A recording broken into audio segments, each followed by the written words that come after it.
Hello, hello. I am back with another video.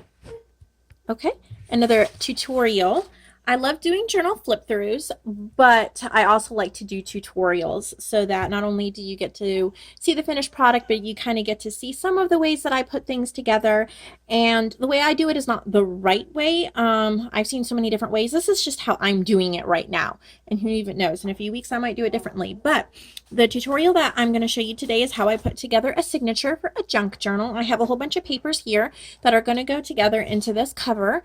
And I did a tutorial about how I made this soft cardstock cover, and I still need to trim all the threads that are sticking out, but I will link that at the end of the video so you can see how I put this together.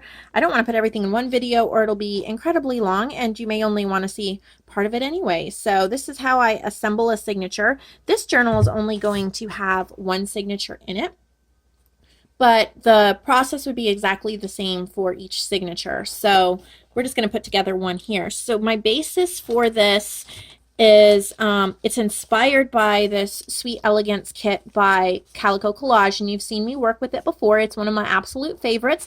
This is a custom order, and excuse me, someone wanted me to use this kit, and these are hidden pocket pages, which I'll do a tutorial about how I make these later. But so I have these hidden pocket pages to put in there. And then I also have, she wanted coffee dye paper.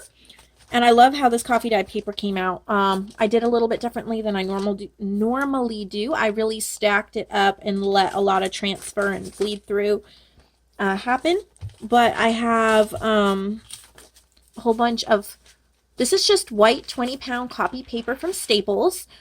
And if you watch their ad, their weekly ad, a lot of times they will have a box of paper, a case, I mean, like, I think it's like 5,000 sheets of paper or something like that on sale. And I got it for $15 for the entire case of 5,000 sheets. So that makes it super cheap.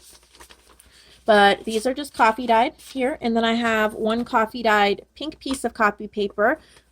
The pink copy paper was just from Walmart. My husband picked it up for me just as a sweet little surprise because he knows that I like paper crafting, and it's just a pastel pack of 20-pound colored copy paper.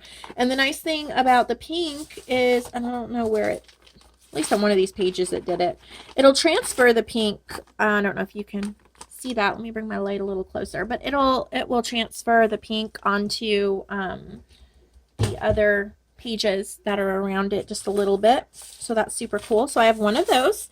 And then I like to add a couple of book pages and accent pages. And since this one kind of has a little bit of a music theme to it, I think, let me see if I might not have even chosen any of the music pages. No, I didn't. But I'm going to be using these anyway. Some of the pages in this kit have musical instruments on it. So I have this 1950s children's encyclopedia page about primitive songbirds, and I chose that because there are birds in this kit. So I have that, and I just rip it carefully out of the book. I like to leave the frayed edge, and I fold it in half as a page. And then here I have some, I think this is Schubert, and it's Schubert music here. And I just cut that down to fit and folded it in half. And then this is from a vintage, I think it might be 1950s, vintage music workbook. And so I'm going to fold that in half. And I like having different size pages. As you see, this one is much smaller, but that's kind of neat. And then I have some vintage music writing paper as well that I'm going to put in here. So these are going to be the signature. And so I have them all folded in half. And what I like to do is put together the signature and sew it into the cover before I decorate the pages. Unless I'm going to do sewing. If I do a bunch of sewing, I do the sewing before I put the signature together. But a lot of people decorate it before they put it together. This is just what I do. So I try to kind of space it out, the copy paper out, coffee dyed paper out throughout it. So I'm just going to, you know, choose what I want here. Since I have a lot of coffee dyed paper, I'm probably, oh, there you go. Do you see that pink transfer? Look at how beautiful that was. That was from the pink setting on top of it while it was drying. Really, really pretty. So we're going to add 2 of those, and then maybe the Songbirds page, and then another coffee dyed regular, and then a coffee dyed pink. Some pink transferred here as well. I honestly really don't overthink this because there's no right way, so why waste my time overthinking it? Let's see, we'll grab a piece of music paper. Okay, and then another piece of coffee dyed paper.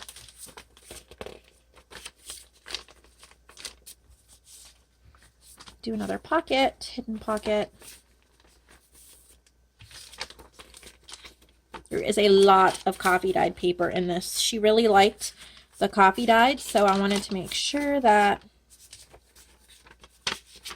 I got that included in here. And a lot of the other pages from this kit are going to be big elements throughout the book, so there'll be a lot more of that.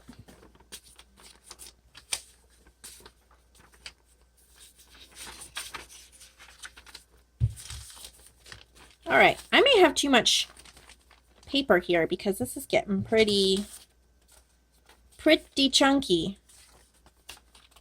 All right, I think these last 2 pages I'm going to put aside for another journal because this is pretty chunky. I don't want to go too much bigger than that.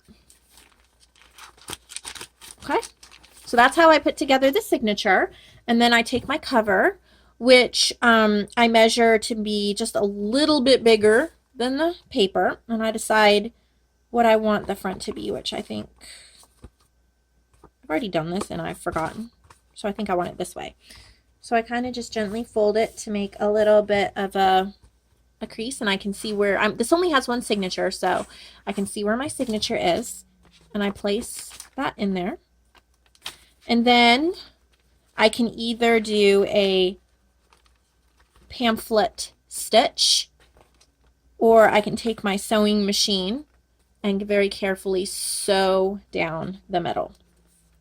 But since there's not much to show with the sewing machine, I'll go ahead and show you how I do the pamphlet stitching here and getting that in my book. So let me grab my owl and my, not my owl, my awl. Yeah, my owl, no. Okay, anyway, my awl and some thread. I'll be right back. Okay, so this is my awl. It's just a super sharp pointy stick thing, but you could use like a thumbtack or something else like that. I like to use this one, especially since I make my signatures pretty chunky and it's easier to go through all of them at once. So pretty much you can do this the OCD way and measure, or you can do it, I guess I call it the junk journal way. It does not have to be perfect, and that adds to the charm. That's how I do it. But you can measure, do it however you want. And there is a good tip. Let me grab my telephone book. I don't always do this, but it does make it easier. Get a book you don't care about ruining and open it up underneath. Telephone books, you know, they work fairly well for that. And then stick it in there to kind of hold that crease. Okay, can you see that? All right. Then I kind of find the middle and poke all the way through. Make sure that I actually went through. Okay, I did. Okay. It's not the exact middle, but it works. And then I do one above it and one below it. You can do more holes, but I like to do 3.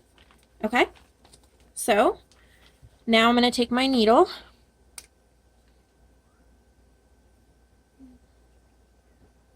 use this one here, And I'm going to use this baker's twine. And the rule of thumb is about 3 times the length of what you're working with, and I usually add a little more just because it makes it easier to tie off when you're done. Thread your needle. I'm using a pretty big needle here, but still, it can be hard to get the twine through it. Okay? Sorry if I'm moving too fast and out of focus here. There we go. All right. So I start in the middle, go through that hole, leave a long tail, and then I go turn it around, find my hole, go through it there. When you're pulling, make sure that you don't pull this all the way through or you have to start over. And yes, I've done that before. Turn it over and make sure that, yeah, see, I'm already pulling it too much. Okay, there's one. Then you're going to go back through the middle and make sure that you don't pull that middle string all the way through or you'll have to start over again. And then go back through that last one. This is how I do it. There are lots of YouTube tutorials. Some of them do it slightly different. This is just, again, how I do it. Not the right way, just how I do it. Okay. Come through there, pull up. Now, I make sure everything is tight. Flip it over.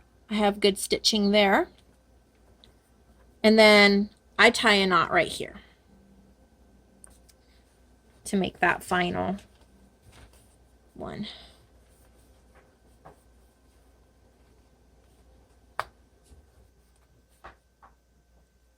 And pull. And there you have it.